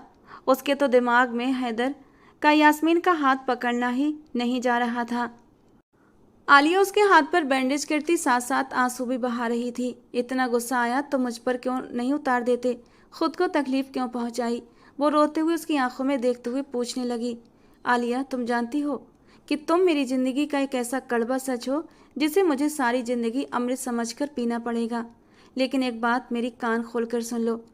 आदिल ने उसे बाजू से अपने करीब किया तो वो उसकी नीली सी आंखों में खोसी गई। तुम सारी जिंदगी मेरे जितना मर्जी करीब आओ, शायद मेरे बच्चों की माँ भी बन जाओ, लेकिन मेरी मोहब्बत को कभी पा नहीं सकोगी, समझी तुम? वो जोर से उसे झटका देते हुए बाथरूम में घुस गया और आलिया दिल थामे वहीं आंसू बहाने लगी। एक तरफ हैदर और यास्मीन के वलीमे की तैयारी थी तो इसी शादी हॉल की दूसरी तरफ अकरम साहब की ख्वाहिश पर आलिया और आदिल का भी वलीमा हो रहा था। सब लोग दोनों जोड़ियों की बहुत तारीफ कर रहे थे। हैदर खान किसी शहजादे से कम नहीं लग रहा था तो यास्मीन भी नकाम में मौजूद एक नई तारीख लिख रही थी। दूसरी तरफ आदिल का चेहरा बिल्कुल सपाट था, जबकि उसके उलट आलिया बहुत खुश थी, या फिर शायद खुश होने का नाटक कर रही थी। अपने घर वालों के सामने खुश होने का नाटक कर रही थी, क्योंकि उसके सब घर वाले फंक्शन में आए हुए थे। वो अपनी बेटी से इस कदर प्यार करते थे कि उन्होंने खानदान से बाहर शादी कर दी, क्योंकि वो अपने पापा की लाडली थी। पर इस लाडली को ऐसा इंसान मिला था जो वो उससे मोहब्बत नहीं करता था, लेकिन फिर भी वो खुश थी कि उसे अपनी मोहब्बत को पा लिया था। समीर क्यों रो रहा है? आमिर ने रेशमा के हाथ से समीर को लेते हुए सीने से लगाया। उसके सीने से लगते ही वो चुप हो गया था, जबकि रेशमा ने गहरी सांस। वो कब से उसे चुप करवाते हुए परेशान हो रही थी। सुरैया बेगम ने उसके जिम्मे कुछ जिम्मेदारियां डाल रखी थीं। उन्हीं को निभाने के चक्कर में वो समीर को 2-3 बार इग्नोर कर चुकी थी, जो कि समीर बर्दाश्त नहीं कर पाया और अब गला फाड़ फाड़ कर रो रहा था। कहाँ जा रही हो? आमिर ने उसे बाहर निकलते देखा तो फौरन पूछा। फूफी बुला रही हैं हैदर भाई और आदिल का कमरा सेट करवाने के लिए, कुछ चीज़ें रखवानी है, बस थोड़ी देर में आती हूँ, रेशमा ने बिजी अंदाज में कहा। ये हैदर का तो ठीक है, आदिल का किस खुशी में ठीक करवाना है? आमिर के माथे पर बल पड़े। आमिर वो भी इसी घर का बेटा है, आपका भाई। ख़त्म हो गया ये रिश्ता कल ही, अब कोई भाई नहीं। आमिर को अचानक गुस्सा आया और वो ऊंची आवाज़ में बोला। उसकी ऊंची आवाज़ पर समीर ने फिर से रोना शुरू कर दिया। अच्छा धीरे बोलें, कोई सुन लेगा। रेशमा ने समीर को उसकी गोद से लेते हुए परेशानी से कहा। नहीं, समीर को मेरे पास रहने दो, तुम सेटिंग करवा कर आओ हैदर के कमरे की। खबरदार जो आदिल के रूम की तरफ गई तो मुझसे बुरा कोई नहीं होगा। वो उसे वार्न करती निगाहों से बोलते समीर को सीने से लगा गया और अपने कमरे की ओर बढ़ गया, जबकि रेशमा अजीब उलझन में पड़ गई। सुरैया बेगम के साथ मिलकर हैदर के कमरे की सारी सेटिंग करवाई। यास्मीन के कपड़े वगैरह हैंग कराए। उसकी ज़रूरत की सारी चीज़ें जो कल नहीं रख पाए थे वो आज सुरैया बेगम ने रेशमा के जरिए रखवा दी। बिस्तर पर नई बेडशीट भी डलवाई। नौकरानी नूरी उनके साथ साथ लगी रही। चलो ये तो हो गया, आओ अब आदिल के रूम की तरफ चलते हैं, उसका भी सेट कर देते हैं। भाभी को तो उसकी फिक्र कम ही होती है। सुरैया बेगम के कहने पर रेशमा ने उन्हें पुकारा। फूफी आप नूरी से कहकर बाकी सेटिंग करवा लें, समीर रो रहा होगा, मैं उसे जाकर देख लूँ। रेशमा ने उन्हें टालना चाहा। अरे रेशमा बेटा, उसे कहाँ समझ, घर की औरतों को ज़्यादा समझ होती है। वो बच्ची भी बहुत अरमानों से इस घर में विदा होकर आई है, उसने जो किया वो जाने, लेकिन हमें उसे एहसास दिलाना है कि वो ख़ानदानी लोगों में आई है। तो आओ बेटा, थोड़ा सा कर लेने में कुछ नहीं होगा। सुरैया बेगम उससे ज़बरदस्ती अपने साथ आदिल के रूम की तरफ लेकर गई। वहाँ की सेटिंग करते हुए भी काफ़ी वक्त लग गया और रेशमा को यही डर था कि कहीं आमिर को पता न चल जाए, और वही हुआ। वो ढूंढते हुए उसे पहले हैदर के कमरे में गया था, वहाँ न मिली तो आदिल के रूम में आया। उसे वहाँ देखकर आपे से बाहर हो गया। तुम्हें मैंने मना किया था ना, एक बात समझ नहीं आती। आमिर की आवाज़ पीछे से सुनती रेशमा डर गई। उसके हाथ में पकड़ा कांच का गिलास जमीन पर गिरते ही टूट चुका था। उसने कुछ कहना चाहा लेकिन बोल न सकी। सुरैया बेगम आमिर का ये गुस्सा देखकर चुप हो गई। आमिर बेटा क्या हुआ? फूफी ये मेरी बीबी है और वही करेगी जो मैं चाहूँगा, चलो तुम मेरे साथ। वो फूफी के साथ रूड तरीके से बात करता रेशमा का हाथ पकड़कर वहाँ से लेकर जाने लगा। रास्ते में टूटे कांच के जग की किरचियाँ उसके पाँव में घुस चुकी थीं। वो होंठ भींच कर रह गई। सुरैया बेगम ने दिल पर हाथ रखकर उसके पाँव से बहते खून को देखा। आमिर बेटा रुको, बात तो सुनो, उन्होंने पुकारा, लेकिन वो उनकी अनसुनी करता निकल गया। आमिर भाई तो बहुत गुस्से में है। नूरी को भी फिक्र हुई थी। नूरी तुम कमरा साफ करो जल्दी से। वो आंसू रोकते हुए बाहर निकली। उन्हें रेशमा की तकलीफ पर दुख हो रहा था। आमिर उसे कमरे में लाते हुए जोर से दरवाज़ा अंदर से लॉक कर गया। खामोश हो जाओ, अब आंसू मत बहाओ। रेशमा की आंखों से आंसू निकलते गालों पर आ रहे थे, लेकिन होंठ बिल्कुल खामोश थे। तुम मेरी कही बात समझती क्यों नहीं हो? तुम फिर भी वही करती हो जो मैं मना करता हूँ। आमिर समीर को सोते देख धीरे से चिल्लाया। आई एम सॉरी, रेशमा ने जोर से हिचकी लेते भीगी आंखों से कहा। आमिर एकदम चुप हो गया। उसके आंसू देखकर बेचैन हुआ। एक तो गलती करती हो, ऊपर से आंसू भी। अभी उसके शब्द मुंह में थे कि आमिर की निगाह उसके पैरों पर गई, जहां से खून अभी भी बह रहा था। ये क्या? वो घबराकर घुटनों के बल बैठा। कांच पैरों में लगे थे। कितने आराम से खड़ी थी, फिर भी आमिर ने उसका दर्द अपने दिल में महसूस किया और उसे फौरन अपनी बाहों में उठाया। रेशमा, तुम? वो दुख से कुछ बोल ही नहीं पाया और उसे सोफे पर बिठाते हुए उसके दोनों पांव से कांच निकालने लगा। एक कांच काफ़ी बड़ा था। आमिर ने रेशमा की तरफ देखा, जिसने अभी तक एक सिसकी भी नहीं ली थी। वो अंदर ही अंदर दर्द सह रही थी। आमिर ने जोर से कांच खींचकर निकाला तो रेशमा की चीख निकली। आमिर उसके होंठों पर अपने होंठों से ताला लगाते हुए उसकी चीख का गला घोंट गया। आई एम सॉरी मेरी जान। वो उसे अपने सीने से लगाए अब माफ़ी मांग रहा था और उसके पाँव की बैंडेज करने लगा, लेकिन रेशमा लगातार रो रही थी और अब उसके आंसू आमिर के दिल पर गिर रहे थे। आज पहली बार अपने गुस्से में वो रेशमा को तकलीफ दे गया था। हैदर कमरे में दाखिल हुआ और नए अंदाज में सजे कमरे को देखकर हल्के से मुस्कुरा दिया। आज वो उसके लिए पूरी तरह सजी हुई थी और अब वो सेज सजाकर बैठी उसका इंतजार कर रही थी। आज हैदर से अपने दिल की धड़कनें नहीं समझ रही थीं। वो धीरे से चलता उसके करीब आया, उसका घूंघट उलट दिया। माशाअल्लाह।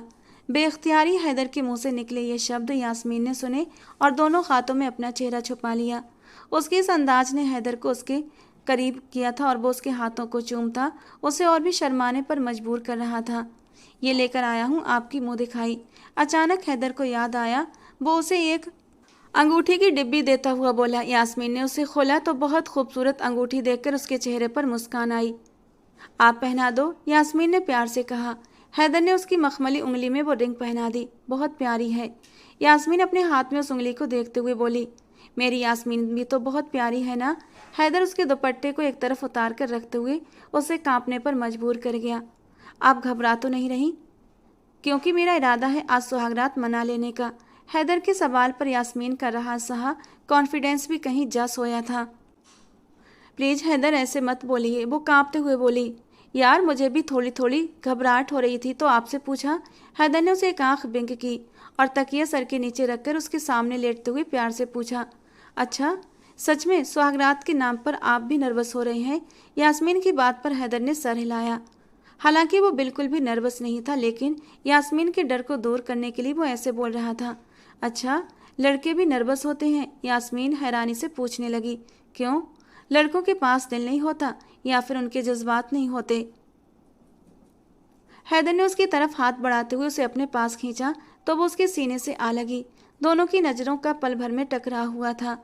हैदर उसके हसीन चेहरे को देखते हुए उसके गुलाबी होठों को अपनी नज़रों में भर लेना चाहता था और अगले ही पल उसके नरम होठों पर अपना नरम गरम स्पर्श बिखेरने लगा। यास्मीन की सांसें तेज हुई थीं। हैदर, लाइट्स, वो कांपते हुए अंदाज में बोली। हैदर उसे तकिए पर गिराता पास से रिमोट उठाते सारी लाइट्स ऑफ कर गया। वो अभी भी गहरी गहरी सांसें भर रही थी। आप बहुत खूबसूरत हैं यास्मीन, और अल्लाह ने आपको मेरे नसीब में लिखा है। मैं बहुत खुशकिस्मत हूँ, वो गंभीर लहजे में बोल रहा था। यास्मीन के डर को दूर करता उसके नाजुक वजूद पर धीरे धीरे बादल बनकर छाता चला गया। आलिया कब से आदिल का इंतजार कर रही थी। वो इतनी रात गुजरने के बाद भी कमरे में नहीं आया था, तो मजबूरन वो कमरे से बाहर आई और उसे ढूंढती हुई कॉरिडोर से गुजरती गार्डन में आई। वो गार्डन में बैठा सिगरेट पी रहा था। हाथ पर वही सुबह वाली बैंडेज लगी थी। आदिल, आलिया ने पुकारा। उसकी तरफ गहरी लाल आंखों से देखने लगा। क्यों आई हो यहाँ पर? वो गुस्से से भड़क उठा। आलिया ने घबराकर इधर उधर देखा। कमरे में चलो, घर वालों में से कोई यहाँ आ गया तो क्या सोचेगा? आलिया ने फिक्रमंदी से कहा। अच्छा है ना, आ जाए। आदिल ने सिगरेट को जूते के नीचे मसला ताकि उन्हें भी पता चले कि दी ग्रेट आलिया खान कितनी महान लड़की है। एक लड़के के किरदार पर किस तरह से कीचड़ उछाल रही है। अब तुम हद से बढ़ रहे हो, आलिया ने कहा। Just get lost from here, वरना बिना किसी का लिहाज किए घर से धक्के देकर बाहर निकाल दूंगा। उसकी बात पर आदिल इतने गुस्से में बोला था कि आलिया को लगा कि वो सच में ये सब कर देगा। तुम पागल हो, आलिया गुस्से से कहती हुई वापस पलट गई। उसकी बात आदिल के दिमाग पर जाकर लगी। उसके पीछे लंबे लंबे डग भरता हुआ कमरे में आया और जोर से उसे बिस्तर पर पटका। मैं पागल हूँ, वो गुस्से से दहाड़ा। आलिया ने घबराकर उसकी तरफ देखा। पागल तो तुम हो, जिसे न अपनी जान की परवाह है और न मेरी खुशियों की। उसकी दहाड़ पर आलिया का दिल बंद होने लगा। वो एक घुटना बिस्तर पर रखकर उसके ऊपर झुकता, उसके बालों से दबोचता चला गया। आइंदा मेरे करीब मत आना, वरना वरना मैं वो करूँगा कि शीशे में खुद को देखकर पहचान नहीं पाऊंगी। वो उसे धकेलता ड्रेसिंग रूम में घुसा, जबकि आलिया की आंखों में रुके आंसू बहने लगे। उन लोगों की शादी को 1 हफ्ता होने को आया था, जहां हैदर और यास्मीन हनीमून प्लान कर रहे थे। आलिया और आदिल के बीच गहरी खामोशी थी, जैसे कोई बहुत बड़ा तूफान आने वाला हो। हैदर और यास्मीन 2 दिन बाद हनीमून के लिए चले भी गए थे, जबकि आलिया आंखों में आंसू लिए कमरे में आई, जहां आदिल मोबाइल पर बैठा कुछ काम कर रहा था। आलिया ने गुस्से में आकर ड्रेसिंग से चीजें उठाकर पटकना शुरू कर दी। आदिल ने 1-2 बार उसे घूरा, लेकिन वो बाज न आई। यस, मैं आपको अभी बस 2 मिनट में कॉल बैक करता हूँ। वो ऑनलाइन किसी से फ़ोन पर बिजी था। क्या मसला है? क्यों जाहिलों वाली हरकतें कर रही हो? आदिल गुस्से से उसके पास आया। यस, हूँ मैं जाहिल, आलिया ने जवाब दिया और उसे सुलगा गई। करो जो करना है। वो उसे रूम में अकेला छोड़ता स्टडी रूम में जाने लगा। मैं जानती हूँ आदिल, तुम कभी भी मेरे करीब नहीं आओगे। तुम उस लड़की से आज भी उतनी ही मोहब्बत करते हो जितनी शादी से पहले करते थे। मैं आप दोनों के बीच आ गई हूँ, लेकिन तुम्हारे दिल में आज भी वही है। अपनी जबान को लगाम दो आलिया। अगर मैं कुछ नहीं कह रहा तो तुम हद से बढ़ रही हो। मुझसे शादी करने का डिप्रेशन तुम्हारा खुद का था, खुद बर्बाद होना चाहती थी तुम। अब मुझसे गिला मत करो। दोनों के बीच पहले दिन की दूरी अब तक बनी हुई थी। आदिल, तुम बहुत जालिम इंसान हो। तुम सब कुछ देख सकते हो, लेकिन तुम्हें मेरी मोहब्बत दिखाई नहीं देती। हाँ, नहीं दिखाई देती, क्योंकि मैं देखना नहीं चाहता। मैं वो पल नहीं भूलता जो तुम्हारी वजह से मुझे सहने पड़े। उसके लिए मैंने तुम्हें सजा नहीं दी, कुछ कहा नहीं, लेकिन इसका मतलब ये नहीं कि मैंने तुम्हें माफ़ कर दिया है। तो फिर मुझे माफ़ी कैसे मिलेगी? वो सवाल कर गई। तुम्हें माफ़ी चाहिए? आदिल ने उसे अजीब से अंदाज में देखते हुए पूछा। आलिया ने सर हिलाया। तो ठीक है, अगर तुम्हें माफ़ी चाहिए तो सबके सामने जाकर तुम सबको सच बताओगी कि जो कुछ भी हुआ वो तुम्हारी अपनी वजह से हुआ था। तब मैं तुम्हें माफ़ कर दूंगा। अच्छा, अगर मैं ये सबके सामने कह दूं तो क्या तुम मुझसे मोहब्बत करने लगोगे? आलिया ने उसकी आंखों में आंखें डालकर सवाल किया था। हाँ, शायद।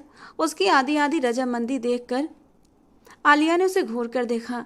ठीक है, अपनी मोहब्बत अपनी जेब में रखो, मुझे नहीं चाहिए। मैं ऐसे ही खुश हूँ। तुम्हारे नाम के साथ मेरा नाम जुड़ गया, मेरे लिए यही बहुत है। इस भूल में मत रहना कि मैं किसी से कुछ भी जाकर कहूँगी। मैं भी आलिया खान हूँ, हार नहीं मानूंगी।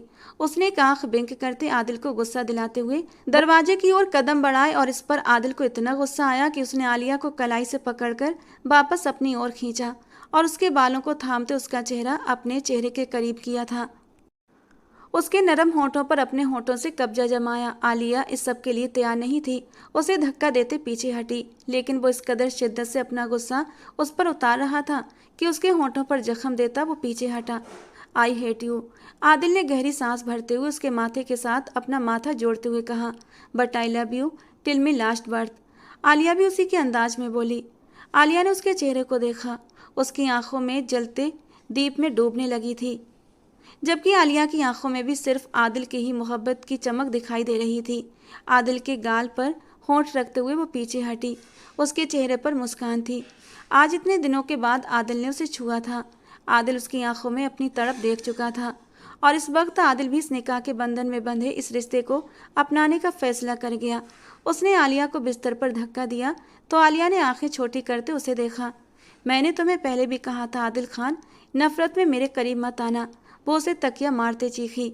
अब जब भी तुम्हारे करीब आऊँगा नफरत में ही आऊँगा, नफरत में तुम्हें जलाकर राख करूँगा। आदिल गुस्से से कहते हुए अपनी शर्ट उतारकर दूर फेंक चुका था। उसके करीब होते हुए उसे सख्त डर लगा था। आदिल के बच्चे, दूर रहो मुझसे, आलिया चिल्लाई। दूर होने के लिए शादी नहीं की, और आदिल के बच्चे पास आने से होंगे, दूर जाने से नहीं। वो उसे काबू करता शिद्दत से खुद में समा ले गया, जबकि नाना करते हुए भी आलिया धीरे धीरे उसकी बाहों में सुकून से समा गई। उसकी गहरी मदहोश सिसकियां सुनते आदिल ने अपनी मुस्कान को होठों में दबाया था। क्योंकि वो जानता था वो किस कदर उसकी संगत के लिए तड़प रही थी, और आज उसने उसकी इस तड़प को शांत कर दिया था। 1 साल के बाद। प्लीज़ हैदर, ईशा को बीजान की गोद में दे आए, प्लीज़ मुझे तैयार होना है। यास्मीन ने अपनी 1 साल की बेटी को गोद में उठाते हुए हैदर को पुकारा, जो अभी तैयार होकर ड्रेसिंग से बाहर निकला था। ईशा के पापा है ना, ईशा अपने पापा के पास आएगी। हैदर ने यास्मीन के गाल पर होंठ रखे और ईशा को अपनी गोद में भर लिया। यास्मीन के चेहरे पर रंग बिखर गए। वो अभी भी बहुत ज़्यादा शर्माती थी और उसका यही शर्माना हैदर को और भी उसके करीब ले आता था। आप इसे संभालिए, मैं अभी आती हूँ। सब मेहमान आगे होंगे, हम ही लेट हो गए हैं। यास्मीन ने अपना ड्रेस उठाते हुए कहा, जान हम बाकी लेट हो गए हैं, जल्दी से आ जाएं, वरना हमसे पहले ही केक कट कर लेना है लोगों ने। हैदर ने ईशा के गाल पर प्यार करते हुए यास्मीन से कहा। आज एक तरफ हैदर और यास्मीन की बेटी ईशा की बर्थडे थी, तो दूसरी तरफ आदिल और आलिया के जुड़वा बेटों की भी बर्थडे थी। एक ही हवेली में रहते हुए वे सब अपनी अपनी गलतियों को समेट कर एक दूसरे को कबूल कर चुके थे, लेकिन आदिल और आलिया में ठंडी जंग अभी भी छिड़ जाती थी। सुनो आदिल, शहरियार को मैं तैयार कर देती हूँ और जाबियार को आप तैयार कर दें। क्यों, एक बेटा सौतेला है तुम्हारा? आदिल ने मोबाइल से सर उठाकर गुस्से से चटकते हुए कहा। बेटा तो एक भी सौतेला नहीं, लेकिन शौहर लगता है सौतेला मिला है, वो जलकर बोली। अब नसीब तुम्हारे इतने खूबसूरत हैं तो शुक्र तो बनता है। आदिल मुंह बनाते हुए जाबियार को उसकी गोद से लेने लगा, जबकि आलिया गुस्से से बोली, रुको, जाबियार को मैं तैयार करूंगी, तुम शहरियार को तैयार करो। क्योंकि जाबियार सीधा साधा था, शहरियार बहुत तेज, जो आलिया से बिल्कुल भी नहीं संभलता था। बल्कि ऐसा करो, तुम दोनों को संभालो और मैं खुद तैयार होने जा रही हूँ, समझे? उसने उसे उंगली दिखाई और पलटी थी कि आदिल ने शहरियार को बेड पर लिटाते आलिया को अपनी ओर खींचा। वो सीधा उसके ऊपर जाकर गिरी। आलिया चिल्लाई, छोड़ो, मुझे भी तैयार होना है, देर हो रही है यार। वो झटपट आई। इतना पैनिक क्यों हो रही हो जान, तुम्हें मैं ही तैयार कर देता हूँ। उसे झटके से नीचे करता उसके ऊपर आता, उसके दुपट्टे को हटा गया और अब उसके कुर्ते के बटन खोलते हुए उसकी नरम धड़कनों में अपना चेहरा छुपा गया। हर तरफ तालियों का शोर था। बच्चों के आने से सब बड़ों ने एक साथ कड़वाहट को दूर करने पर एक दूसरे को गले से लगने पर मजबूर कर दिया था। छोटे छोटे बच्चे बड़ों की आंखों का तारा थे। यास्मीन की बेटी ईशा तो सबसे ज़्यादा पूरे घर की लाडली थी, और सबसे ज़्यादा लाडली तो वो अपने पापा हैदर खान की थी। वो उसे कम ही अपनी गोद से उतारता था, जबकि आदिल और आलिया के बेटे ज़्यादातर दूसरे की गोदी में पाए जाते, क्योंकि उन्हें खुद एक दूसरे से लड़ने की से फुर्सत ही कहाँ मिलती थी। अब भी उन पर निगाह पड़ी तो वो आपस में तू तू मैं कर रहे थे। इस तस्वीर में मेरी आंखें बंद हैं, इतनी जल्दी क्लिक क्यों की? आलिया ने गुस्से से शोर मचाया। तुम्हारी आंखों का तो पता नहीं, तुमसे शादी करके मेरी आंखें जरूर खुल गई हैं। आदिल की बात पर आलिया ने उसे गुस्से से घूरा। अपनी जबान जरा ध्यान से खोलना, वरना मुझे लगाम डालना आता है। आलिया ने उंगली उठाकर वार्न किया। देखो, अब तुम फिर मुझे गुस्सा दिला रही हो। पहले भी तुमने मुझे उकसाया था तो शहरियार और जाबियार आ गए, तो अब ध्यान रखना, अब तो पूरी क्रिकेट टीम बनाकर ही छोड़ूंगा। फिर सोच लो, इतने वक्त में इतने बच्चों को कैसे संभालोगी? वो उसे चिढ़ाने लगा। वहीं आलिया गुस्से से शहरियार को लेकर अपने सास के कमरे की ओर बढ़ी थी। शहरियार को सास को देते हुए और जाबियार को सुरैया बेगम को देते हुए अब वो कमरे में आई थी। उसके पीछे पीछे आदिल भी आया। गुस्सा हो? आदिल ने आलिया का फूला हुआ मुंह देखकर पूछा। हाँ, गुस्सा हूँ। कितने मन से तैयार हुई थी और आपने एक भी मेरी अच्छी तस्वीर नहीं ली। वो उसे बेड पर धक्का देते हुए गुस्से से चिल्लाई। तुम्हारी शक्ल ही ऐसी सड़ी हुई है तो मैं क्या करूं?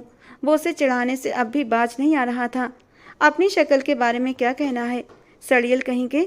अच्छा, मैं सड़ियल हूँ? आलिया जो ड्रेसिंग टेबल की ओर बढ़ी थी, तभी आदिल ने उसे पीछे से खींचकर अपने ऊपर गिराया और वो उसके चौड़े सीने पर जाकर गिरी। उसकी आंखों में चमकते जज्बात के रंग देखकर आलिया बुरी तरह घबराई। छोड़ो आदिल, तुम बहुत तंग करते हो। अभी सुबह तो तुमने मुझे परेशान किया था और फिर से मुझे तुम्हारे इरादे सही नहीं लग रहे। अब मैं ऐसा ही हूँ तो क्या करूँ? और इतना सज धज कर मेरे सामने आओगी तो ये दिल काबू कैसे रहेगा? वो एक झटके से उसे हर चीज़ से आज़ाद करता जा रहा था, जबकि वो बेबस होती उसके सीने में अपना चेहरा छुपा गई। आदिल ने भी हंसते हुए उसे अपने सीने में भींच लिया था। भले ही दोनों में हर वक्त लड़ाई होती थी, लेकिन वक्त के साथ साथ दोनों में मोहब्बत भी बेतहाशा बढ़ चुकी थी। दोस्तों, आज की हमारी कहानी आपको कैसी लगी कमेंट बॉक्स में ज़रूर बताना। पसंद आई हो तो प्लीज़ लाइक करना। रोज़ एक नई और रोमांटिक कहानी सुनने के लिए हमारे चैनल को सब्सक्राइब करना। मिलते हैं दोस्तों अगली किसी नई कहानी के साथ।